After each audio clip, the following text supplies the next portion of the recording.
कई तरीके के कयास लगाए जा रहे हैं कि इस दौरान चर्चा की जा सकती है। तो वहीं आगामी चुनावों को लेकर भी रोड मैप तैयार किया जा सकता है। कई महत्वपूर्ण विषयों पर इस दौरान चर्चा होनी संभव बताई जा रही है। एनडीए मुख्यमंत्री परिषद की बैठक आज सुबह 10 बजे से शुरू होगी। इससे पहले सुबह 9 बजे सभी मुख्यमंत्री और उप मुख्यमंत्री को अशोक होटल पहुंचने के लिए निर्देशित किया गया है। ऐसे में प्रधानमंत्री नरेंद्र मोदी इस बैठक की अध्यक्षता करेंगे। मौजूद सभी मुख्यमंत्रियों को, उप मुख्यमंत्रियों को संबोधित करेंगे। तो इन बैठक में ऑपरेशन सिंदूर की प्रगति पर भी चर्चा हो सकती है।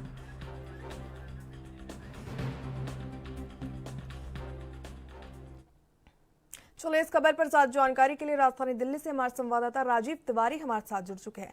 राजीव, आज सुबह 10 बजे एनडीए शासित प्रदेशों के मुख्यमंत्री उप मुख्यमंत्रियों के साथ ये बैठक होनी है। क्या कुछ जानकारी, क्या कुछ अपडेट?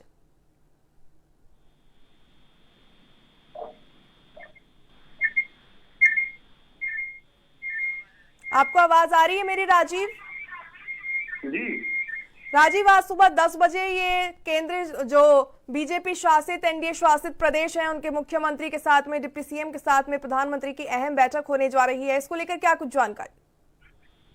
देखिए, यहाँ पर बात करें जिस तरीके से आज प्रधानमंत्री जो है फिर एक और बैठक करने वाले हैं, क्योंकि कल जिस तरीके से बैठक की गई थी उसके बाद कहीं ना कहीं अब एक और बैठक के बाद कहीं ना कहीं ये कोशिश की जाएगी कि जिस तरीके से ऑपरेशन बात करें या फिर कैसे जनगणना की बात करें तो उसी को लेकर एक बैठक की जाएगी, जिसके अंदर तमाम राज्यों के जो मुख्यमंत्री हैं वो शामिल होंगे, उप मुख्यमंत्री शामिल होंगे। और इसके अंदर कहीं ना कहीं केंद्र सरकार की जो केंद्र सरकार जहां जहां पर भाजपा की सरकार बनी हुई है वहां के मुख्यमंत्री जो है इस बैठक के अंदर शामिल होंगे। और ये बैठक जो है दिल्ली के अशोका होटल के अंदर होने वाली है, लगभग सुबह 10 बजे करीब, और प्रधानमंत्री की अध्यक्षता में ही ये बैठक की जाएगी। और इस बैठक से सीधा सीधा कहीं ना कहीं ऑपरेशन सिंदूर की बात करें या फिर जनगणना की बात करें तो उसको लेकर कहीं ना कहीं आम जनता तक जानकारी जो है वो पहुंचाने की कोशिश की जो है वो की जाएगी। अब देखना होगा इस बैठक से और कितने नतीजे जो है निकाले जा सकते हैं और केंद्र सरकार जिस तरीके से जनता के बीच में ऑपरेशन सिंदूर को लेकर कहीं ना कहीं पहुंचना चाहती है उस माध्यम को कैसे बनाया जा सकता है। जी बिल्कुल राजीव, सुबह 9 बजे सभी जो प्रदेश हैं उनके मुख्यमंत्रियों को, डिप्टी सीएम को 9 बजे तक अशोक होटल पहुंचने के लिए भी निर्देशित कर दिया गया है। देखिए, यहाँ पर बात करें इसकी बैठक की, यानी कि कल जिस तरीके से बैठक हुई थी भारत मंडपम के अंदर, वहां पर भी कहीं ना कहीं ये कोशिश की गई थी कि तमाम मुख्यमंत्रियों के साथ कैसे तालमेल मिलाया जाए और कहीं ना कहीं ऑपरेशन सिंदूर की बात करें या फिर केंद्र सरकार के द्वारा राज्यों के अंदर जो भी परेशानियां हैं या फिर कहीं सुविधाएं नहीं है उनको कहीं ना कहीं दूर करने की बात की गई थी। मगर यहाँ पर बात करें आज की बैठक जो है जो अशोका होटल के अंदर होने वाली है उसके लिए कहीं ना कहीं तमाम मुख्यमंत्रियों की बात करें जो भाजपा के शासन के हैं और या फिर कहें उप मुख्यमंत्रियों की बात करें, तमाम बड़े नेता की बात करें, सभी की तरफ से एक कोशिश की जाएगी कि ऑपरेशन सिंदूर को लेकर और दूसरा यहाँ पर बात करें जिस तरीके से जाति जनगणना को लेकर उसको लेकर भी कहीं ना कहीं लोगों को जानकारी दी जाए, लोगों तक पहुंच जाए। सरकार की तरफ से जो सुविधाएं दी जा रही हैं, सरकार की तरफ से जो कोशिशें की जा रही हैं उसको लेकर जानकारी दी जाएगी। अब देखना होगा ये जानकारी जो है वो कैसे आम जनता तक पहुंचाई जा सकती है, क्योंकि प्रधानमंत्री जो है वो बैठक के माध्यम से उप मुख्यमंत्री और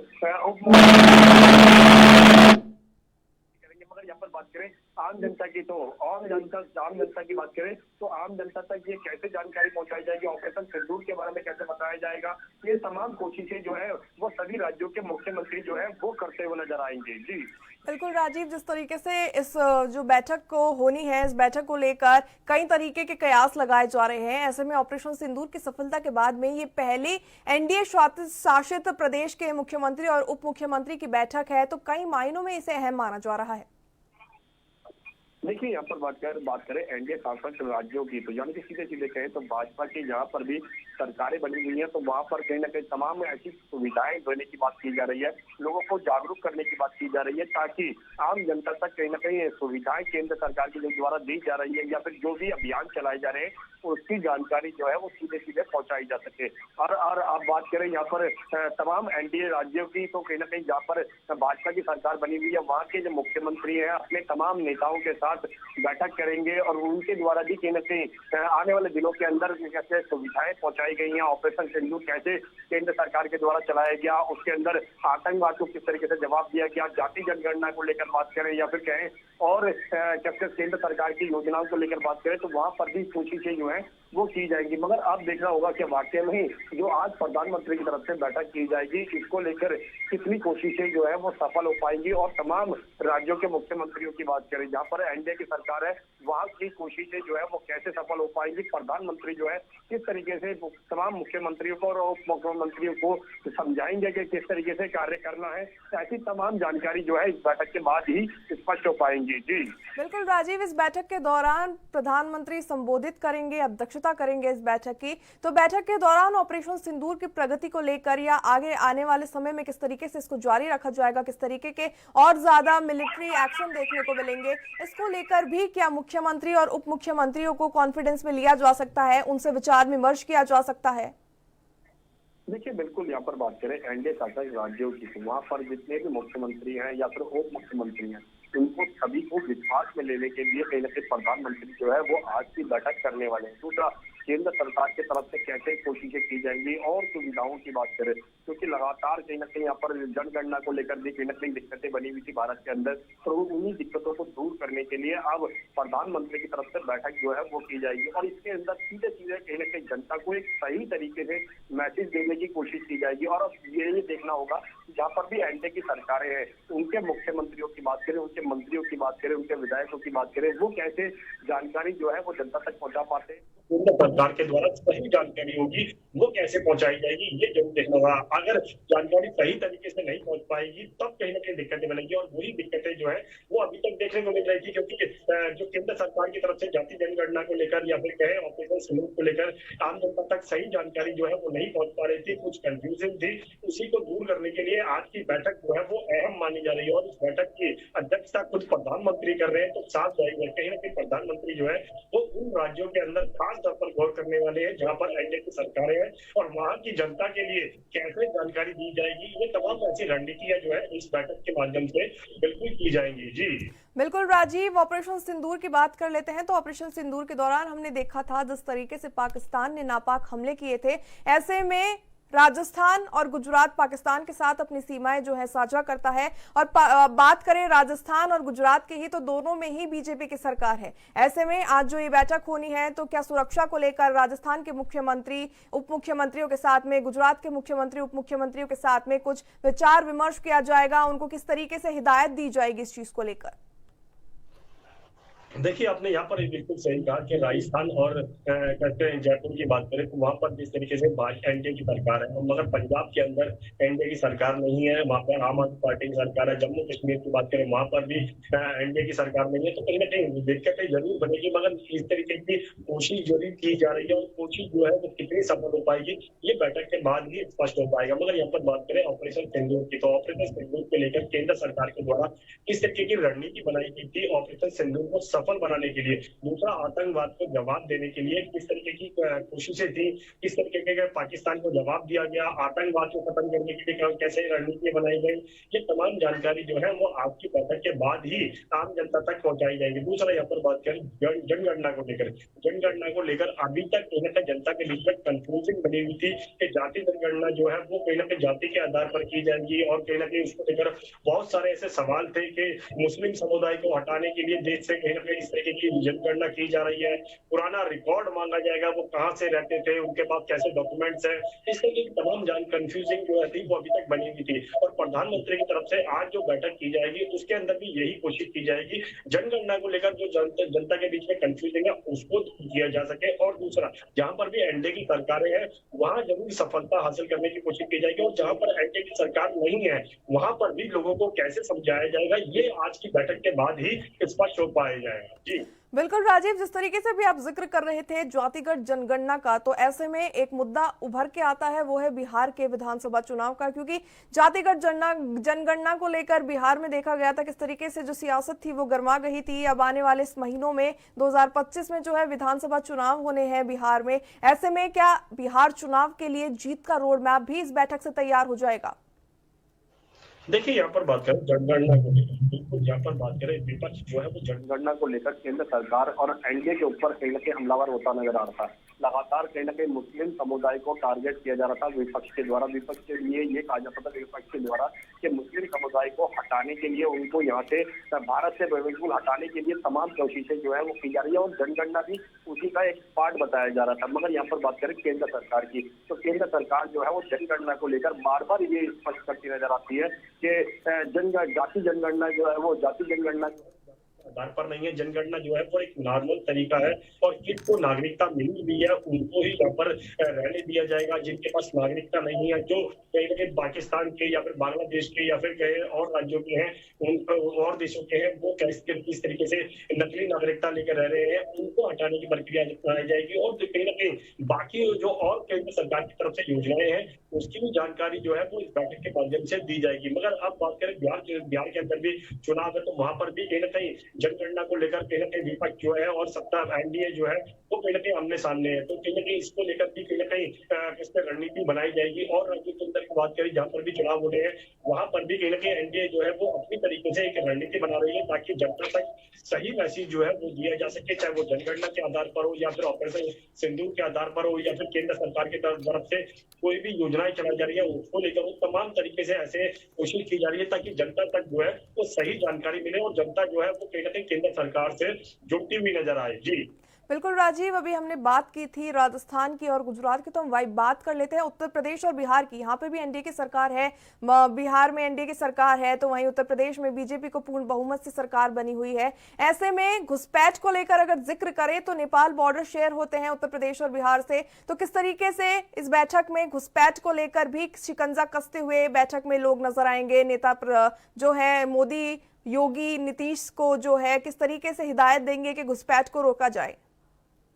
देखिए, यहाँ पर बात करें भाई बिहार की या फिर और राज्यों के अंदर, तो तमाम राज्यों के अंदर एक जानकारी दी जा रही है केंद्र सरकार के द्वारा, एनडीए के द्वारा, कि जो घुसपैठ करके लोग जो है वो भारत के अंदर आते हैं और भारत के अंदर आने के बाद में कहीं ना कहीं वो तमाम राज्यों के अंदर फैल जाते हैं और उनके वो नकली नागरिकता कैसे पहुंचती है, इससे के तमाम सवालों के जवाब जो है या फिर कहे इस तरीके की तमाम कोशिशों को आज की बैठक के अंदर स्पष्ट किया जाएगा कि उनको कैसे से रोका जा सके। और यहाँ तक की बात करें भारत के अंदर किस तरीके से प्रवेश करते हैं, पाकिस्तान के हों, बांग्लादेश के हों या फिर और देशों के हों, तो वो कैसे आते हैं, इस तरीके की तमाम जानकारी जो है वो दी जाएगी। दूसरा यहाँ पर बात करें जाति जनगणना की, तो जाति जनगणना जो है वो जाति के आधार पर नहीं की जा रही है और ये केंद्र सरकार की तरफ से स्पष्ट जो है वो पहले भी किया गया था और अभी की इसी को लेकर फिर दोबारा से जानकारी जो है तमाम एनडीए के मुख्यमंत्रियों के द्वारा कहीं ना कहीं जनता तक पहुंचाई जाएगी। मगर अब देखना होगा इस बैठक को कितना सफल बनाने के लिए कैसे कोशिशें की जाएगी।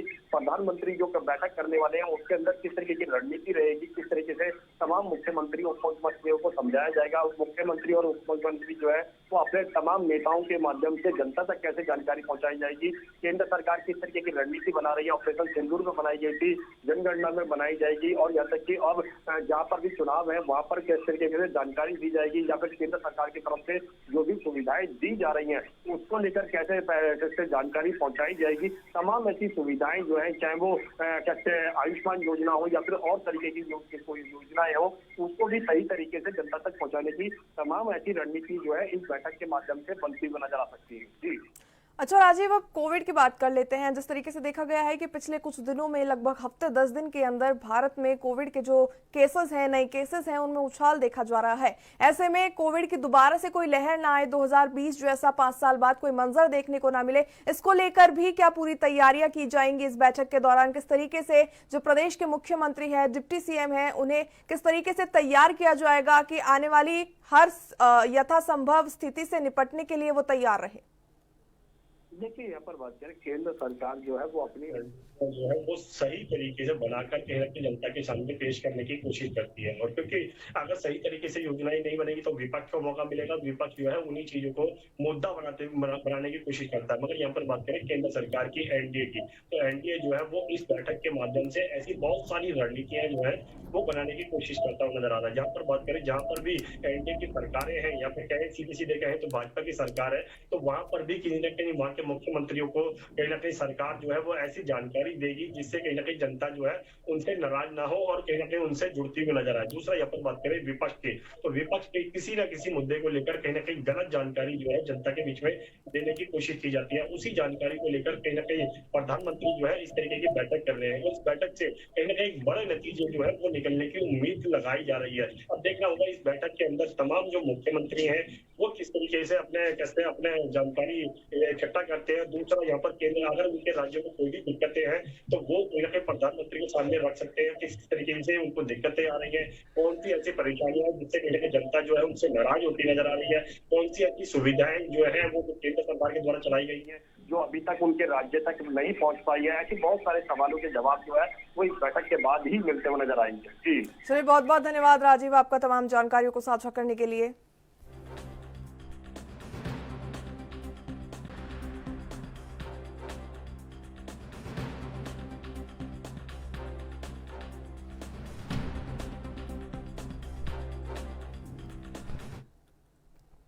अगली खबर का रुख करते हैं। राजधानी दिल्ली में आज एनडीए की एक दिवसीय विचार मंथन बैठक होगी जिसकी अध्यक्षता प्रधानमंत्री नरेंद्र मोदी खुद करेंगे। इस महत्वपूर्ण बैठक में भाजपा अध्यक्ष जेपी नड्डा, रक्षा मंत्री राजनाथ सिंह और गृह मंत्री अमित शाह भी शामिल होंगे। तो इसके अलावा एनडीए के मुख्यमंत्री और उप मुख्यमंत्री भी बैठक में भाग लेंगे। इस दौरान सुशासन, विकास और सर्वोत्तम प्रथाओं पर व्यापक चर्चा की जाएगी ताकि देश और राज्य के प्रशासनिक कार्यों में और प्रभावशीलता लाई जा सके।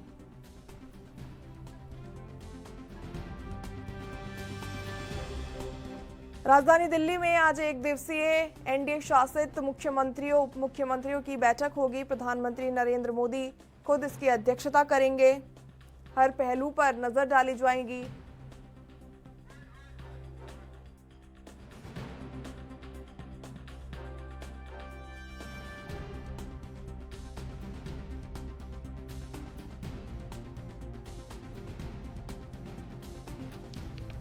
आज राजधानी दिल्ली में एनडीए की एक दिवसीय विचार मंथन बैठक होने जा रही है जिसकी अध्यक्षता प्रधानमंत्री नरेंद्र मोदी खुद करेंगे। तो वहीं इस बैठक में भाजपा अध्यक्ष और स्वास्थ्य मंत्री जेपी नड्डा, रक्षा मंत्री राजनाथ सिंह और गृह मंत्री अमित शाह भी शामिल होंगे। तो इसके अलावा एनडीए के मुख्यमंत्री और उप मुख्यमंत्री भी बैठक में हिस्सा लेने पहुंचेंगे। इस दौरान सुशासन, विकास और सर्वोत्तम प्रथाओं पर व्यापक चर्चा की जाएगी ताकि देश और राज्यों की प्रशासनिक कार्यों में और ज्यादा प्रभावशीलता लाई जा सके। प्रधानमंत्री नरेंद्र मोदी और भाजपा का जो 2047 तक विकसित भारत का सपना है उसके लिए जो थीम डिसाइड की गई है, विकसित भारत के लिए विकसित राज्य, उसको लेकर एनडीए शासित राज्यों के मुख्यमंत्री और उप मुख्यमंत्रियों के साथ ये बैठक होगी ताकि उन्हें वो रोड मैप दिया जा सके, वो प्लानिंग दी जा सके कि किस तरीके से विकसित भारत में आपका राज्य एक अहम भूमिका निभा सकता है। आर्ट हो, कल्चर हो या फिर ट्रैवल हो, टूरिज्म हो, किस तरीके से एक राज्य भारत के विकास यात्रा में अपनी योगदान दे सकता है, अहम भूमिका निभा सकता है। उसको लेकर आज ये महत्वपूर्ण बैठक होने जा रही है जिसकी अध्यक्षता खुद प्रधानमंत्री नरेंद्र मोदी करते नजर आएंगे। इस दौरान भाजपा राष्ट्रीय अध्यक्ष और मोदी सरकार में कैबिनेट मंत्री जेपी नड्डा, रक्षा मंत्री राजनाथ सिंह और गृह मंत्री अमित शाह भी मौजूद रहेंगे। वहीं सभी मुख्यमंत्री और उप मुख्यमंत्रियों को 9 बजे तक अशोक होटल में पहुंचने के आदेश दे दिए गए हैं ताकि मीटिंग बैठक को शुरुआत करने में कोई विलंब ना हो सके।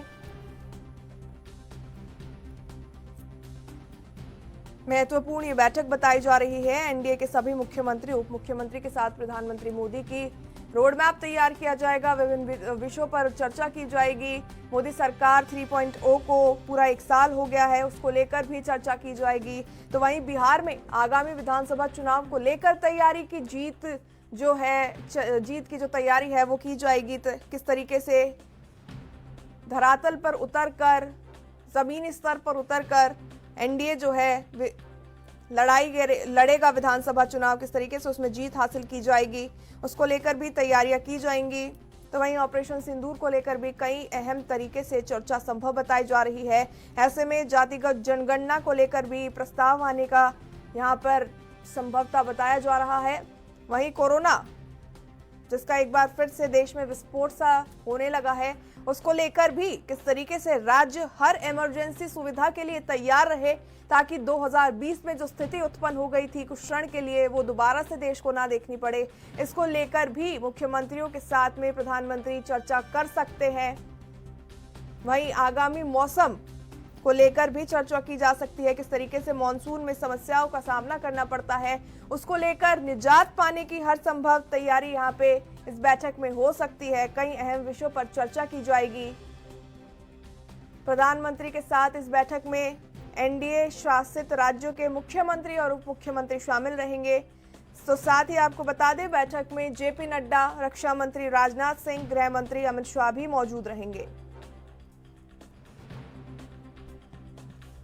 इस दौरान सुशासन, विकास और सर्वोत्तम प्रथाओं पर व्यापक चर्चा की जाएगी ताकि देश और राज्यों में प्रशासनिक कार्यों में और ज्यादा प्रभावशीलता लाई जा सके और तेज गति से जो है राज्य के साथ साथ देश का विकास हो सके, क्योंकि जो थीम है विकसित भारत के लिए विकसित राज्य, तो जब तक भारत के राज्य विकसित नहीं होंगे, भारत विकसित नहीं हो पाएगा। इस पर चर्चा होगी किस तरीके से राज्य जो है विकसित भारत 2047 का जो सपना है उसमें अपनी अहम भूमिका निभा सकते हैं। अपने राज्य के खान पान, history, travel, tourism, art, culture, folk, किस तरीके से इन सब का सहारा लेकर राज्य विकसित हो सकते हैं, जिनके जरिए विकसित भारत 2047 का जो सपना है वो पूरा हो पाएगा। इसी को लेकर एक अहम बैठक आज राजधानी दिल्ली में की जाएगी, जिसकी अध्यक्षता प्रधानमंत्री नरेंद्र मोदी स्वयं करेंगे, संबोधित करेंगे सबको। इस दौरान जेपी नड्डा, रक्षा मंत्री राजनाथ सिंह, गृह मंत्री अमित शाह भी मौजूद रहेंगे। तो वहीं बैठक में हिस्सा लेने के लिए सभी एनडीए शासित प्रदेशों के जो मुख्यमंत्री है, उप मुख्यमंत्री है, वो पहुंच चुके हैं।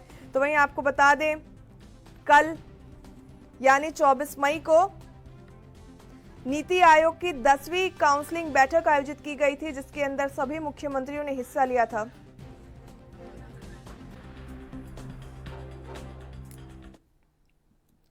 चलो, इस खबर पर ज्यादा जानकारी के लिए हमारे संवाददाता आनंद मिश्रा हमारे साथ जुड़ चुके हैं। आनंद, बेहद महत्वपूर्ण ये बैठक आज होने जा रही है राजधानी दिल्ली में, क्या कुछ जानकारी? देखिए, आपको बता दें कि जो है ये आज जो दिल्ली में बैठक है, ये बीजेपी और एनडीए के जो घटक दल हैं वो सारे के सारे मुख्यमंत्री इस विचार मंथन बैठक में मौजूद रहेंगे। और सबसे खास बात यह है कि जितने भी जो घटक दल हैं उनके मुख्यमंत्री और जितने डिप्टी सीएम हैं हर राज्य के, वो सारे के सारे इसमें मौजूद रहेंगे। तो करीब 20 सीएम और 18 जो है वो डिप्टी सीएम इस बीजेपी की और एनडीए की जो विचार बैठक है उसमें मौजूद रहेंगे। प्रधानमंत्री मोदी, जेपी नड्डा और अमित शाह और राजनाथ सिंह, ये सारे के सारे जो बीजेपी के जो फर्स्ट लेयर के जो नेता हैं वो सारे के सारे इस बैठक में मौजूद रहेंगे। और मंच से जो है विशेष जो बातें बोलनी हैं उन चीजों को लेकर जो जितने भी मुख्यमंत्री हैं उनको एक कल ही बुलाया गया था, क्योंकि कल भी जो है वो नीति आयोग की एक महत्वपूर्ण बैठक थी। और आज जो बैठक होने वाली है वो जो है सबसे गंभीर बैठक है और इसमें पूरे देश के जो है वो मुख्यमंत्री जो घटक दल के हैं और 18 डिप्टी सीएम मौजूद रहेंगे। सबसे खास बात ये होगी कि जो अभी सिंदूर ऑपरेशन चलाया गया था उसके बाद जो जातीय जनगणना को लेकर जो केंद्र ने प्रस्ताव पारित किया था, और जो है अब जो केंद्र की जो मोदी सरकार है उसके तीसरे कार्यकाल का जो है वो 1 साल पूरा हो गया है। तो इन चीजों को लेकर इस बैठक में जो है बहुत ही महत्वपूर्ण निर्णय लिए जाएंगे और 2047 तक जो है जो भारत को विकसित राष्ट्र बनाने का जो एक का प्रस्ताव भी जो है वो पास किया जाएगा। कैसे जो है देश को विकसित राष्ट्र बनाया जाए, इस पर चर्चा होगी। और सबसे खास बात ये होगी कि जितने भी मुख्यमंत्री इस बैठक में मौजूद रहेंगे, जितने भी डिप्टी सीएम इस बैठक में मौजूद रहेंगे, उनको अपने राज्यों में उन्होंने भारत देश को विकसित राष्ट्र बनाने में अभी तक क्या काम किया है, कितना महत्वपूर्ण काम किया है, ये सारी की सारी चर्चाएं जो है इस बैठक में होंगी। सबसे खास बात यह है कि मुख्यमंत्री जो उत्तर प्रदेश के हैं योगी आदित्यनाथ, वो कल ही दिल्ली पहुंच गए थे और आज जो है जो उत्तर प्रदेश के दोनों डिप्टी सीएम हैं वो भी इस बैठक में मौजूद रहेंगे, ऐसी संभावना जताई जा रही है। लगातार जो है लोग दिल्ली में इस बैठक में पहुंच रहे हैं। तो सबसे खास बात अभी जो इस बैठक में है, क्योंकि जो सराहना की जाएगी, जो प्रस्ताव पास किया जाएगा, जो बधाई दी जाएगी इसमें, वो सिंदूर ऑपरेशन की सफलता को लेकर है। उसके बाद जो है जो जातीय जनगणना होगी देश में, उसका भी जो प्रस्ताव केंद्र ने पास किया था, उसके लिए भी प्रधानमंत्री को बधाई दी जाएगी। तो सारे के सारे जो मुख्यमंत्री हैं वो प्रधानमंत्री को बधाई देंगे सिंदूर ऑपरेशन के लिए और जातीय जनगणना के लिए। उसके बाद जो है जो सबसे लास्ट में जो इसमें कार्यक्रम का जो हिस्सा होगा, उसमें जितने भी मुख्यमंत्री आए रहेंगे वो अपने प्रदेश की जो सबसे महत्वपूर्ण बातें हैं, जो सबसे महत्वपूर्ण काम हैं, उनको लेकर भी जो है वो एक जो है चर्चा करेंगे और अपना जो है रोड मैप है वो इस बैठक में रखेंगे। और विकसित राष्ट्र जो है वो 2047 तक जो बीजेपी का एक एजेंडा भी है कि हम कैसे 2047 तक जो भारत है उसको विकसित बनाएं, तो ये भी एक महत्वपूर्ण विषय होगा और देखना ये होगा कि कौन कौन से मुख्यमंत्री इसमें शरीक होते हैं, कौन कौन से डिप्टी सीएम इसमें शरीक होते हैं। अभी तक जो है जो बातें निकल के आई हैं वो यही हैं। खास तौर से जब मुख्यमंत्री योगी आदित्यनाथ जो है इस बैठक में अपने प्रदेश के बारे में जो चर्चा करेंगे वो यही होगी कि जो सबसे महत्वपूर्ण विषय है उत्तर प्रदेश का कि कानून व्यवस्था। उसके बाद जो यहाँ पे छोटी छोटी फैक्ट्रियां लगाई गई हैं, जो छोटे छोटे उद्योग लगाए गए हैं जिलों में, उनकी भी चर्चा करने का एक जो है वो बातें की जा रही हैं। जी बिल्कुल, उत्तर प्रदेश की बात कर लेते हैं तो उत्तर प्रदेश हर मायने में जो है अहम साबित हो जाता है, चाहे फिर वो विकसित भारत 2047 का सपना हो, उसका रोड मैप तैयार करना हो, या फिर नेपाल की ओर से जो घुसपैठ होती है उसमें रोक के लिए उत्तर प्रदेश अहम हो जाता है, क्योंकि विकसित भारत के लिए विकसित राज्य और उत्तर प्रदेश के अंदर अपार संभावनाएं हैं। तो अगर विकास की बात करें तो भी उत्तर प्रदेश अहम मायने रखता है और वहीं पे अगर सुरक्षा की बात करें तो भी अहम मायने उत्तर प्रदेश के निकल कर आते हैं। देखिए, उत्तर प्रदेश में खास तौर से जो नेपाल की जो सीमा है, जो इधर से बहराइच, लखीमपुर और रुपैडिया होते हुए अभी जो है उत्तर प्रदेश के बहुत सारे जो अवैध तरीके से जो मदरसे चल रहे थे, वो भी जब पहलगाम में वहां पे अटैक हुआ, उसके बाद जब भारतीय सेना ने सिंदूर ऑपरेशन चलाया है, उसके बाद जो यूपी से लगे हुए जो बॉर्डर के इलाके हैं वहां पे बहुत ही सघन अभियान चलाया गया है और बहुत सारे ऐसे मदरसे थे जो ऐसी एक्टिविटीज जो है बॉर्डर पे की जा रही थी, उसमें भी उत्तर प्रदेश के जो मुख्यमंत्री हैं योगी आदित्यनाथ ने वहां पे जो अतिक्रमण था, खास तौर से जो मदरसे, जो अवैध मदरसे चलाए जा रहे थे या जो भी अवैध एक्टिविटीज बॉर्डर एरिया में की जा रही थी, उनमें बहुत ही सख्ती की है। और नेपाल का जो बॉर्डर है, क्योंकि नेपाल बॉर्डर से ही जो विदेशी हैं, खास तौर से जो पाकिस्तानी आतंकवादी हैं और जो भी गलत एक्टिविटीज होती है, वहाँ खास तौर से ये सब चीजें की जाती रही हैं, बीच बीच में ऐसी होती रहती हैं और लोग पकड़े भी जाते रहते हैं जो गलत गतिविधियों में लिप्त होते हैं। तो अभी जो है सिंदूर ऑपरेशन के बाद से जो नेपाल बॉर्डर है उसको वहां पे सख्ती की गई है और ऐसे ही पूरे जो है बहुत सारी जो खुफिया एजेंसियां हैं, जो एलआईयू है उत्तर प्रदेश की, वो भी एक्टिव की गई थी और बहुत सारे ऐसे लोग हैं जो अवैध तरीके से उत्तर प्रदेश में रह रहे थे, तो उनको लगातार जो है वो यहाँ से उचित तरीके से निकालने का प्रयास किया जा रहा है, उनको जो है पकड़ा जा रहा है, कैसे वो यहाँ पे अभी तक रह रहे थे। तो लगातार ये चीजें जो हो रही हैं उनके बारे में भी मुख्यमंत्री जो है उत्तर प्रदेश योगी आदित्यनाथ सभी सब चर्चाएं वहाँ पे जो है इस विचार मंथन में, जो बीजेपी और एनडीए की विचार मंथन बैठक है वहाँ पे करेंगे। और खास तौर से क्योंकि दो टर्म जो है वो दूसरा टर्म जो है वो योगी आदित्यनाथ का चल रहा है और जो कानून व्यवस्था है, सबसे बड़ी जो कानून व्यवस्था के बारे में हमेशा मुख्यमंत्री योगी आदित्यनाथ बाहर चर्चा करते हैं, अन्य प्रदेशों में चर्चा करते हैं और एक चर्चा का विषय भी होता है कि जिस प्रकार से अपराधियों पर उत्तर प्रदेश में अंकुश लगाया गया है, बड़े बड़े अपराधियों पर जो है कार्रवाई की गई है, उनकी संपत्तियां कुर्क की गई हैं, उन पर जो है जो उनके संगठित अपराध थे उनको जो है तोड़ा गया है। तो उत्तर प्रदेश के जो संगठित अपराध का एक लगातार जो पश्चिम से लेके और पूर्व तक बना हुआ था, वो सारी चीजें योगी आदित्यनाथ की सरकार में तोड़ी गई हैं। तो जो अपराधियों का जो मनोबल था वो एकदम से कम हो गया है उत्तर प्रदेश में और अपराधी तो जो है कोई ऐसी बड़ी घटनाएं उत्तर प्रदेश में नहीं कर पा रहे, छिटपुट घटनाएं होती हैं। तो ये चर्चा भी जो है मुख्यमंत्री योगी आदित्यनाथ अपनी कानून व्यवस्था की प्रदेश की जो है इस विचार मंथन में करेंगे। जी अच्छा आनंद, कल खबर निकलकर सामने आई थी कि जो बैठक के दौरान है एनडीए शासित मुख्यमंत्रियों की, उप मुख्यमंत्रियों की जो आज प्रधानमंत्री के साथ बैठक होनी है, इस दौरान उत्तर प्रदेश के मुख्यमंत्री योगी आदित्यनाथ उत्तर प्रदेश में पंचायत चुनाव और आने वाले विधानसभा चुनाव को लेकर भी चर्चा करते नजर आएंगे। देखिए, उत्तर प्रदेश में जो पंचायत चुनाव हैं वो उनकी जो है वो बहुत ही महत्वपूर्ण होते हैं। और कुछ जगहों पे जो है जो पार्टियां होती है, जो राजनीतिक पार्टियां हैं, वो अपना सिंबल भी जो है वो जो पंचायत चुनाव होता है उसमें देती हैं। तो पंचायत चुनाव बहुत ही महत्वपूर्ण होता है। और खास तौर से बीजेपी जो संगठन है उसका ये कहना है कि वो 24 आवर्स जो है वो जो एक चुनावी मोड में रहते हैं और अपने जो उनके वोटर्स हैं, जो उनके समर्थक हैं, उनको समझाने बुझाने का की एक प्रक्रिया के तहत बातचीत करते रहते हैं कि कैसे उन्होंने समाज के लिए अच्छा काम किया है, कैसे जो सामाजिक हित हैं, जो सर्व समाज है उसको जोड़ने का काम किया है। तो इसके बारे में लगातार चर्चा करते रहते हैं।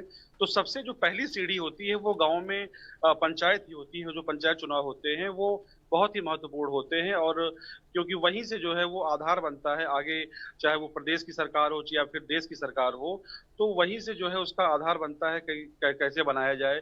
तो गाँव में जो विकास है, वो चाहे किसानों का विकास हो, चाहे वो चक्रोट हो, रोड हो या लाइटिंग की जो व्यवस्था हो, उत्तर प्रदेश में योगी आदित्यनाथ की सरकार बनने के बाद से बहुत सारे ऐसे गांव थे, मिर्जापुर, सोनभद्र, जो बहुत पिछड़े जिले हैं उत्तर प्रदेश के, वहां पे जो है उत्तर प्रदेश के कई ऐसे गांव थे जहां पे बिजली पहुंचाई गई और जो सड़कें थी वहां पे टूटी फूटी थी उनको बनाया गया।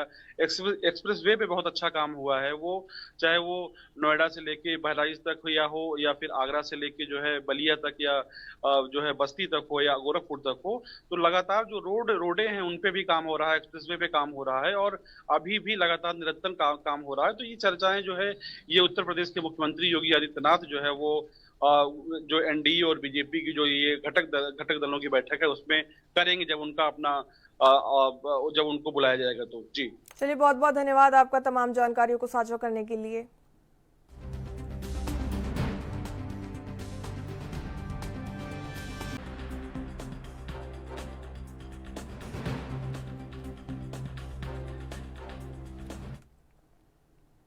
भारत की आतंकवाद विरोधी कूटनीति को वैश्विक मंच पर और मजबूती देने की दिशा में एक बड़ा कदम उठाया गया है। हमीरपुर से सांसद और पूर्व केंद्रीय मंत्री अनुराग सिंह ठाकुर ऑपरेशन सिंदूर की सफलता और पाकिस्तान को आतंकवाद के मुद्दे पर बेनकाब करने के लिए ग्रुप 7 के तहत एक सर्वदलीय प्रतिनिधिमंडल के साथ विदेश रवाना हो गए हैं।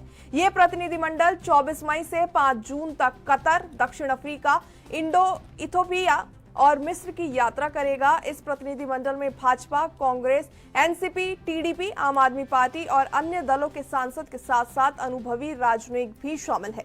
सभी नेता इन 4 देशों में होने वाली आधिकारिक बैठकों में भारत का पक्ष मजबूती से रखेंगे और पाकिस्तान प्रायोजित आतंकवाद के खिलाफ वैश्विक सहयोग की जरूरत को रेखांकित करेंगे। तो वहीं अनुराग ठाकुर के साथ सुप्रिया सुले, मनीष तिवारी, राजीव प्रताप रूडी, विक्रमजीत सिंह सहानी, लवु श्रीकृष्ण, देव रायालू, आनंद शर्मा, वी मुरलीधरन और राजदूत सैयद अकरुद्दीन भी इस यात्रा में भाग ले रहे हैं। यह मिशन मोदी सरकार की उन रणनीति का हिस्सा है जिसके तहत दुनिया भर के देशों को भारत के साथ खड़ा कर आतंकवाद के खिलाफ एकजुटता का मजबूत संदेश दिया जा सके।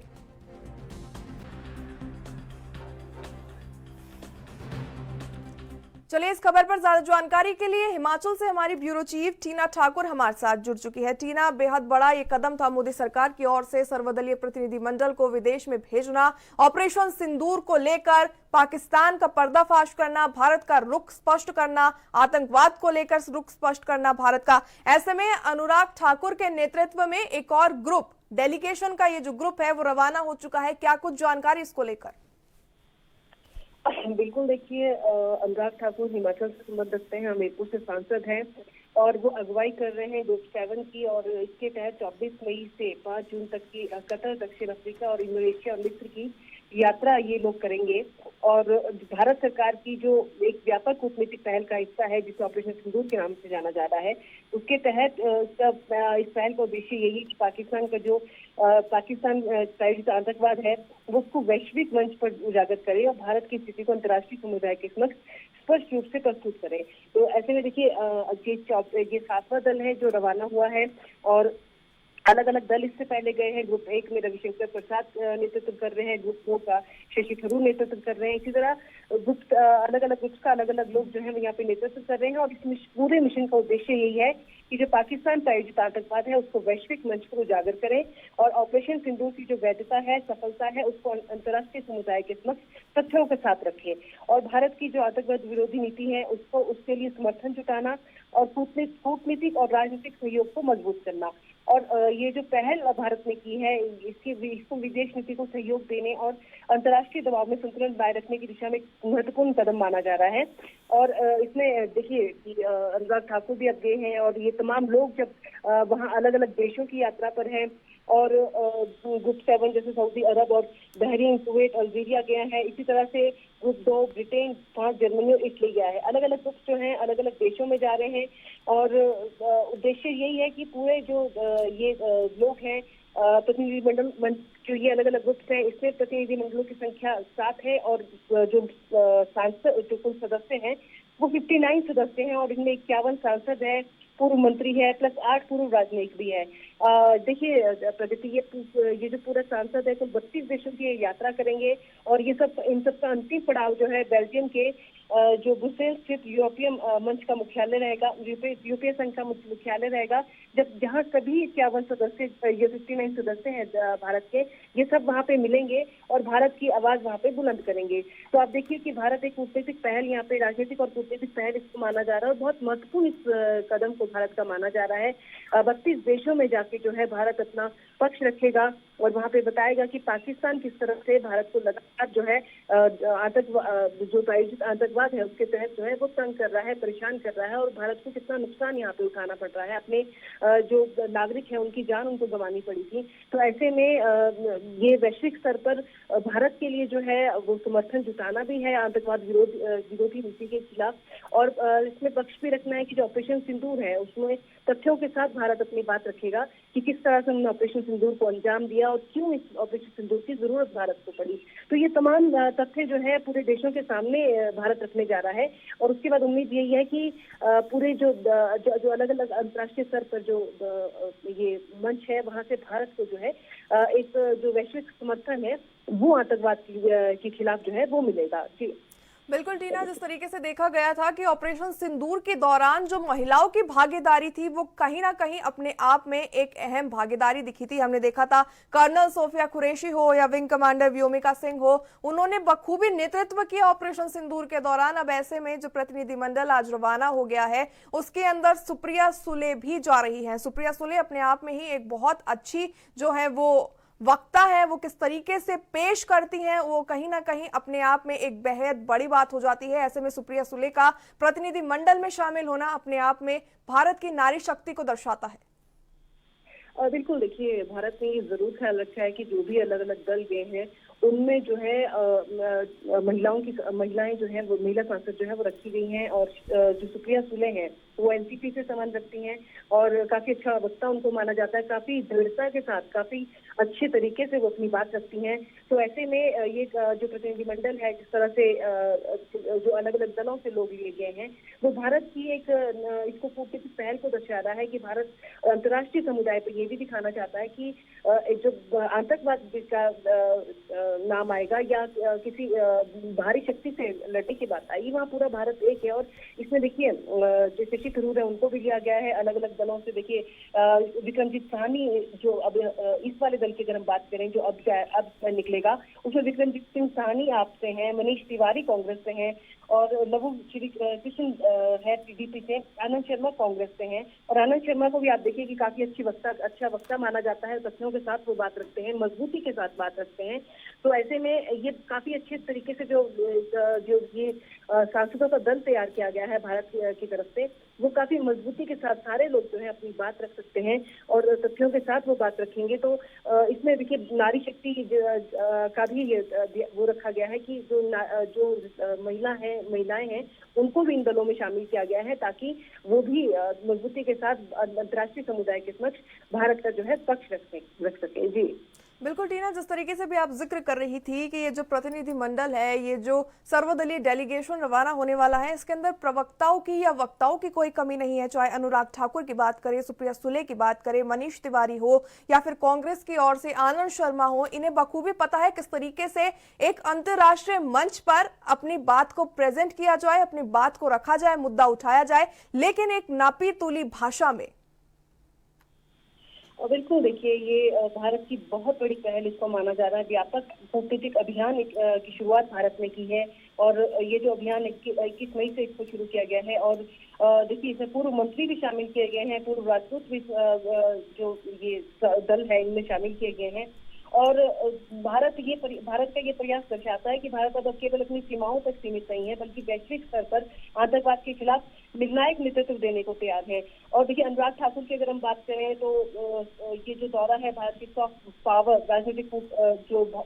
रणनीतिक कूटनीतिक और राष्ट्रीय सुरक्षा एजेंडे को विश्व मंच पर मजबूती देने का एक महत्वपूर्ण कदम इसको माना जा रहा है। तो ऐसे में देखिए जिस तरह से आपने बात की कि अलग अलग वक्ताओं को यहाँ पे शामिल किया गया है और ये सारे मतलब इनको अपने अपने लेवल अपने जो इनका क्षेत्र है वहाँ पे इनको प्रखर वक्ता माना जाता है, मजबूत नेतृत्व इनको माना जाता है कि अपनी बात जो है बहुत अच्छे तरीके से तथ्यों के साथ और पूरी मजबूती के साथ रखते हैं। तो ऐसे लोगों को शामिल किया गया है जो भारत का पक्ष जो है बहुत मजबूती से अंतर्राष्ट्रीय स्तर पर उठाएंगे और भारत की जो ये ऑपरेशन सिंदूर था इसका जो व्यापक जो असर है उसके बारे में भी चर्चा करेंगे और जो पाकिस्तान के जो प्रायोजित आतंकवाद लगातार जो है भारत के खिलाफ हो रहा है उस पर भी अपने तथ्य भारत रखेगा और उन तथ्यों के आधार पर भारत ये भी चाहेगा कि जो अंतर्राष्ट्रीय समुदाय है वो इस स्तर पर जो है जो ये प्रायोजित आतंकवाद है इसके खिलाफ जो है भारत को समर्थन दे और पाकिस्तान को अलग थलग करे। तो अब यही देखिए देखने वाली बात है कि 32 देशों की ये लोग यात्रा कर रहे हैं, 59 इसमें सदस्य हैं, 51 इसमें सांसद हैं और अलग अलग तरीके से जो ये लोग सारे जो है अलग अलग देशों की यात्रा करने के बाद एक पड़ाव पर इकट्ठे होंगे और वहां पे जाकर जो है वो अपनी बात जो है मजबूती के साथ पूरे के पूरे जो दल है वो रखेगा और उसके बाद ये लोग भारत लौटेंगे। तो आप देखिए कि भारत ने एक बड़ी अच्छी ये एक कदम उठाया है कि 32 देशों में इन लोगों को अलग अलग तरीके से भेजा जा रहा है और उसमें देखिए जो अलग अलग लोग हैं जिनको ये माना जाता था कभी कि बिल्कुल कट्टरपंथ में ये लोग हैं और हिंदू मुस्लिम की बात की जाती थी, ऐसे लोग भी जो है इस दल में शामिल है जो भारत का पक्ष वहाँ पे जो रखेंगे और अंतर्राष्ट्रीय समुदाय पर एक संदेश भी यहाँ पे देने की कोशिश करेंगे कि विभिन्न मंचों पर जो भारत एकजुट है। जी बिल्कुल टीना, अब बात कर लेते हैं अनुराग ठाकुर की डेलीगेशन के प्रतिनिधिमंडल के जो पूरा एक डेलीगेशन जो रवाना होने वाला है इसका नेतृत्व कर रहे हैं। अब ना सिर्फ वो एक पूर्व केंद्रीय मंत्री रह चुके हैं बल्कि वो भारतीय सेना के एक पूर्व सैनिक भी है, एक पूर्व जवान में है। ऐसे में अंतर्राष्ट्रीय मंच पर अनुराग ठाकुर की ओर से न सिर्फ एक भारतीय नागरिक, एक भारतीय सांसद या भारतीय जनप्रतिनिधि बल्कि एक भारत का पूर्व सैनिक भारत का पक्ष रखता नजर आएगा। बेहद अहम ये बात हो जाती है। बिल्कुल, देखिए जो आतंकवाद के विरुद्ध भारत की जो निर्णायक कार्रवाई थी जिसको ऑपरेशन सिंदूर का नाम दिया गया था उसकी सफलता को जो वैश्विक स्तर है, वैश्विक मंच है, वहाँ पर उजागर करने के लिए भारत से अलग अलग जैसे दलों में लोगों को शामिल किया गया है। अनुराग ठाकुर एक मजबूत चेहरा माना जाता है, लोकप्रिय चेहरा पूरे भारत में उनको माना जाता है और पूर्व में मंत्री भी रहे हैं, सैनिक भी रहे हैं, पदाधिकारी रहे हैं, बहुत अलग अलग जो भूमिकाएं हैं उन्होंने निभाई हैं और पहले भी हमने देखा है कि बहुत मजबूती से वो अपना पक्ष रखते हैं। उन्होंने काफी जब वो हिमाचल भी आए थे पिछले दिनों तो उन्होंने कड़ी शब्दों में चेतावनी भी पाकिस्तान को दी थी और उनका जो रुख है बहुत कड़ा रुख वो अपनाते हैं ऐसी बातों पे। तो ये जरूर है कि वो एक सैनिक के तौर पर भी मजबूती के साथ और पूरा पक्ष रख पाएंगे कि एक राजनेता और एक सैनिक के तौर पर जो है वो भारत का जो है वो पक्ष रखेंगे कि किस तरह से भारत को ऑपरेशन सिंदूर की जरूरत पड़ी और क्यों पड़ी और ऑपरेशन सिंदूर की सफलता कितनी रही और उसका क्या अंजाम जो है वो रहा और पूरा परिणाम के पर जो है तथ्यों के साथ वो अपनी बात रखेंगे। तो उम्मीद ये है कि ये 7 जो दल अलग अलग देशों में भेजे गए हैं, ये पूरे अंतर्राष्ट्रीय मंच पर जो है भारत के लिए एक वैश्विक समर्थन जो है वो जुटा पाएंगे। जी बिल्कुल टीना, इस जो प्रतिनिधि मंडल को रवाना किया जाएगा हमने पहले भी देखा था, तो इसके अंदर एक विशेष बात को जो है वो मेन प्रायोरिटाइज किया गया है। पहली बात तो इसके अंदर भारत की नारी शक्ति को अहम जिम्मेदारी सौंपी गई है। अपराजिता सांघी की बात करें या फिर इनकी सुप्रिया सुले की बात करें, तो वहीं दूसरी तरफ ये जो डेलीगेशन रवाना होगा इसका एक और पैटर्न सामने आता है, वो है कि हर डेलीगेशन ग्रुप में, हर सर्वदलीय प्रतिनिधि मंडल का जो ग्रुप रवाना होगा उसमें एक मुस्लिम चेहरा भी है, क्योंकि भारत को जो है एजेंडा के तौर पे देखते थे कि वहां पे धर्म जाति को लेकर लोग आपस में लड़ते हैं, बंटवारा होता है। ऐसे में ये जो डेलीगेशन अनुराग ठाकुर के नेतृत्व में रवाना होगा, इसके अंदर राजदूत सैयद अकरुद्दीन की भी जो भूमिका है वो कहीं ना कहीं अहम हो जाती है। बिल्कुल, देखिए सैयद अकरुद्दीन जो है पूर्व राजदूत भी है और पहले भी वो अपना पक्ष जो है मजबूती के साथ रखते आए हैं। बहुत अच्छी उनको वैश्विक स्तर पे जो नॉलेज कहेंगे उनकी वो बहुत ज्यादा है। तो ऐसे में उम्मीद यही है कि क्योंकि इससे पहले देखिए ओवैसी भी एक अलग ग्रुप में शामिल किए गए हैं। इस तरह से अलग अलग ये जो प्रतिनिधिमंडल हम पहले भी बात कर रहे थे, अलग अलग दलों से अलग अलग लोगों को शामिल किया गया है और हिंदू मुस्लिम की बात यहाँ पाकिस्तान कर रहा था, वहीं सेना के थ्रू भी ये संदेश दिया गया। और अब जो है ये जो राजनेता यहाँ पे भारत से जा रहे हैं, इनमें भी देखिए विभिन्न दलों के जो मुस्लिम जो चेहरे हैं और जो अच्छा नाम माने जाते हैं वो उनको इसमें शामिल किया गया है। सैयद अकरुद्दीन उन्हीं में से एक हैं और पूर्व राजदूत वो है और इसी दल में जो अभी ये दल रवाना होगा उसमें ये जो है वो अपना पक्ष, भारत का जो पक्ष है वो मजबूती के साथ रखेंगे। तो यही उम्मीद है कि भारत ने बहुत सोच समझ के ये जो दल है वो उनको तैयार किया है। अलग अलग दलों से उनको चुन के जो है लोग लिए हैं जिनकी राजनीतिक समझ बहुत तेज है, जो कूटनीतिक और रणनीतिक दोनों स्तर पर जो है काफी उनको अच्छा माना जाता है। तो ये ऐसे लोगों को जो है वो भारत ने चुना है और उद्देश्य सिर्फ देखिए वही है कि पाकिस्तान प्रायोजित आतंकवाद के खिलाफ जो है भारत जो है वैश्विक मंच पर अपनी प्रस्तुति अपने को प्रस्तुत करेगा। और इसमें देखिए यही बात उभर कर आती है कि भारत जो है जो ऑपरेशन सिंदूर उसमें क्या है, उसमें देखिए सबसे बड़ा पक्ष यही था कि हिंदू मुस्लिम हुआ और हिंदू पूछ कर वहाँ पे धर्म पूछ कर मारा गया था। और इसमें भारत ने जो है मजबूती के साथ ये पक्ष रखा है कि भारत जो है धर्मनिरपेक्ष देश है और यहाँ पे सभी धर्मों का सम्मान होता है। यही बात वो देखिए अपने जो दल है जो वो रवाना कर रहा है, इनके जरिए जो इन्होंने सदस्य चुने हैं वो भी एक संदेश जो है यहाँ से वो भारत ने देने की कोशिश की है। चलिए, बहुत बहुत धन्यवाद टीना ठाकुर आपका जुड़कर हमारे साथ तमाम जानकारियों को साझा करने के लिए। चलिए, राजधानी लाइव में फिलहाल वक्त हो चला एक छोटे से ब्रेक का, जल्द वापस लौटते हैं।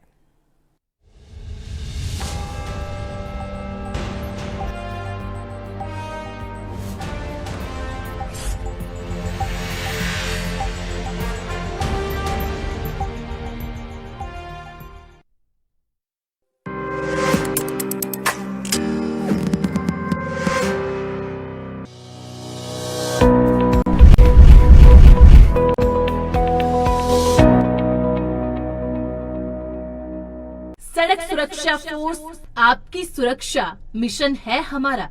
आइए इसे सफल बनाएं। सड़क सुरक्षा फोर्स के साथ कदम से कदम मिलाएं। इस योजना की शुरुआत 27 जनवरी 2024 को जालंधर से की गई थी, जो अब तक निरंतर जारी है। इसका उद्देश्य पंजाब में राष्ट्रीय और राज्य राजमार्गों पर सड़क सुरक्षा और यातायात प्रबंधन को बढ़ाना है। यह एसएसएफ देश में पहली फोर्स है जो राष्ट्रीय और राज्य राजमार्गों पर यातायात के नियमों का पालन करते हुए जनता की सुरक्षा के लिए कार्य करती है। नमस्कार, मैं हूं आराध्या। मैं पंजाब सरकार का बहुत बहुत धन्यवाद करना चाहती हूं क्योंकि उन्होंने सड़क सुरक्षा फोर्स का गठन किया है। इससे लोगों को काफ़ी फ़ायदा मिल रहा है। जी हाँ, अगर सड़क पर कोई भी दुर्घटना होती है, एक्सीडेंट होता है, तो आप तुरंत 112 नंबर पर कॉल कर उनको बुला सकते हैं। ये पंजाब सरकार का एक बहुत ही अच्छा कदम है। इस योजना से दुर्घटनाओं के कारण होने वाली मौतों में 48.10% की कमी देखी गई। सड़क सुरक्षा फोर्स सड़की हादसे घटाने का सब तो बढ़िया साधन है। जो कोई ट्राली ट्राला कोई गड्डी खराब हुई खड़ी है साइड जो सड़क पे पुलिस रहूगी हर 30 किलोमीटर के रेडियस एक गड्डी थानू मिलूगी तो कंट्रोल होगी स्पीड। SSF सड़क सुरक्षा फोर्स। यह बल राज्य के 4100 किलोमीटर के राष्ट्रीय और राज्य राजमार्गों पर जीवन की सुरक्षा के लिए प्रतिबद्ध है। इस नई फोर्स में 144 हाईटेक वाहन और 5000 कर्मचारी शामिल हैं। सड़क दुर्घटनाओं की दर को नियंत्रित करने और हर साल हजारों जानें बचाने का काम करता है। सड़क सुरक्षा फोर्स आपकी जीवन की सुरक्षा के लिए।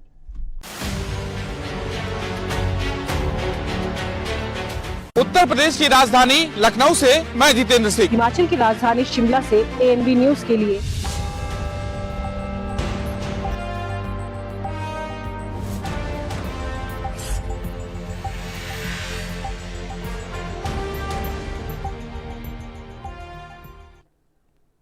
ब्रेक के बाद एक बार फिर से आप सभी का स्वागत है। राजधानी लाइव में आगे बढ़ते हैं। कोरोना वायरस का संक्रमण फिर बढ़ने लगा है, जिससे लोगों में चिंता बढ़ गई है। हांगकांग और सिंगापुर के बाद अब भारत में भी कोरोना के मामलों में वृद्धि देखी गई। ऐसे में दिल्ली सरकार की शुक्रवार 23 मई की रिपोर्ट के अनुसार राजधानी में 23 नए कोरोना के केसेस सामने आए, तो वहीं गाजियाबाद में 4, गुड़गांव में 3 और फरीदाबाद में 2 नए संक्रमित मिले हैं। ये संकेत है कि कोरोना फिर से एक्टिव हो रहा है और सतर्कता बरतने की जरूरत है।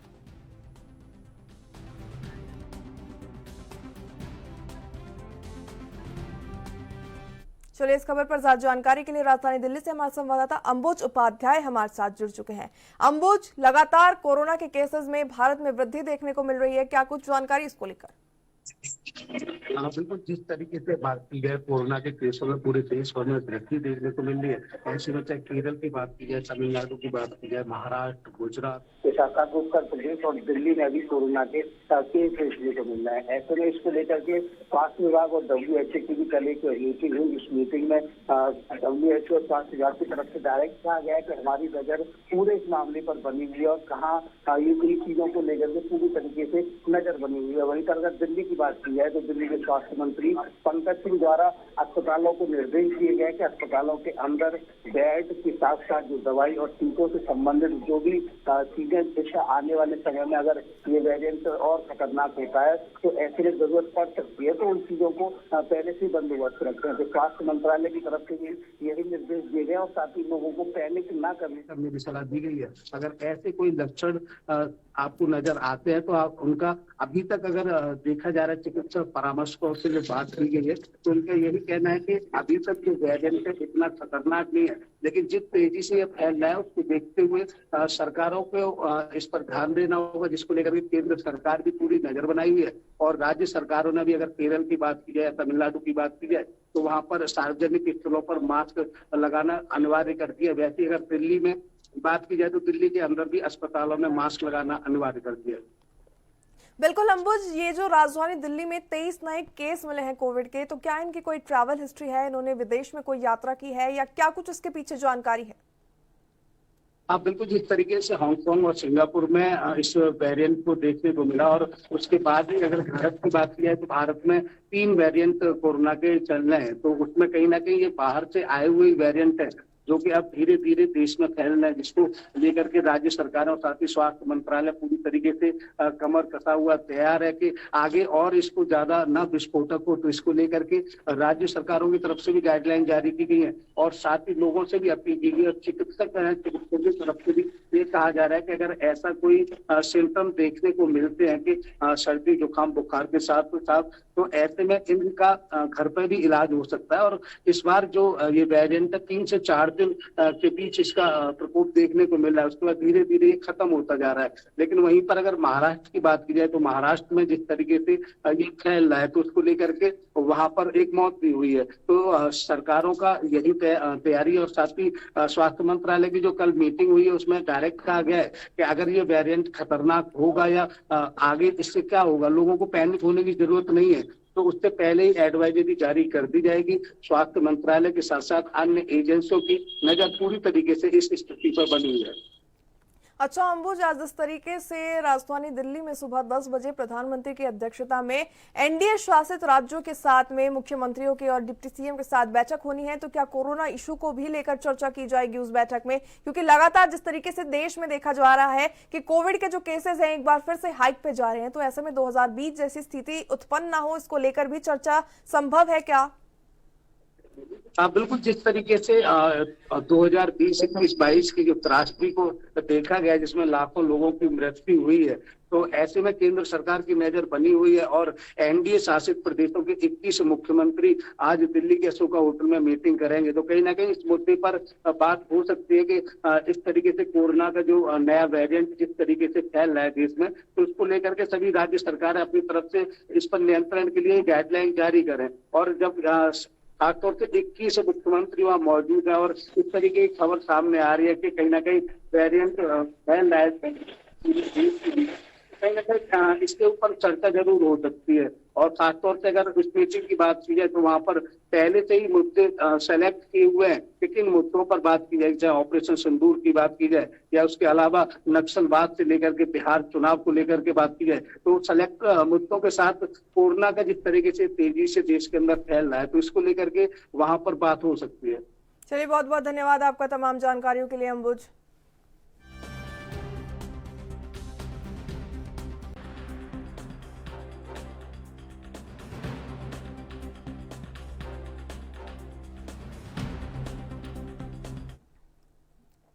नीति आयोग की 10वीं गवर्निंग काउंसिल की बैठक के दौरान एक अतमीय क्षण सबका ध्यान खींच ले गया। लंच ब्रेक के समय प्रधानमंत्री नरेंद्र मोदी ने छत्तीसगढ़ के मुख्यमंत्री विष्णुदेव साय का हाथ थामते हुए मुस्कुराकर कहा, छत्तीसगढ़ की बात अभी बाकी है। इसमें प्रधानमंत्री का स्नेह, भरोसा और राज्य के प्रति उनकी खास रुचि झलकती है। उसी वक्त आंध्र प्रदेश के मुख्यमंत्री एन चंद्रबाबू नायडू और तमिलनाडु के मुख्यमंत्री एम.के. स्टालिन भी मुस्कान के साथ इस क्षण के साक्षी बने। प्रधानमंत्री मोदी ने आदिवासी अंचलों में हो रहे सकारात्मक बदलाव, औद्योगिक निवेश और आत्मनिर्भर बस्तर की दिशा में उठाए गए ठोस प्रयासों की खुलकर सराहना की। मुख्यमंत्री साय ने बताया कि कैसे बस्तर अब संघर्ष नहीं संभावना का प्रतीक बन चुका है। जहां पहले बंदूकें गूंजती थी, अब मशीनें, लैपटॉप और स्टार्टअप की बात हो रही है। नवा रायपुर की बात करें तो देश की पहली सेमीकंडक्टर यूनिट और एआई डेटा सेंटर की स्थापना से लेकर लिथियम ब्लॉक की नीलामी तक छत्तीसगढ़ संसाधनों से परिपूर्ण एक अग्रणी राज्य के रूप में उभर रहा है। यह क्षण किसी औपचारिक बातचीत से बढ़कर प्रधानमंत्री की ओर से मुख्यमंत्री साय के प्रयासों की सहज और दिल से गई सराहना थी। नीति आयोग की इस बैठक में छत्तीसगढ़ की प्रस्तुति को विशेष रुचि और प्रशंसा मिली। ये साफ संकेत है कि छत्तीसगढ़ अब देश के समग्र विकास में निर्णायक भूमिका निभाने की ओर बढ़ रहा है। चलिए, राजधानी लाइव में फिलहाल के लिए मेरे साथ इतना ही। मुझे दीजिए इजाजत और देखते रहिए एएनबी न्यूज। नमस्कार।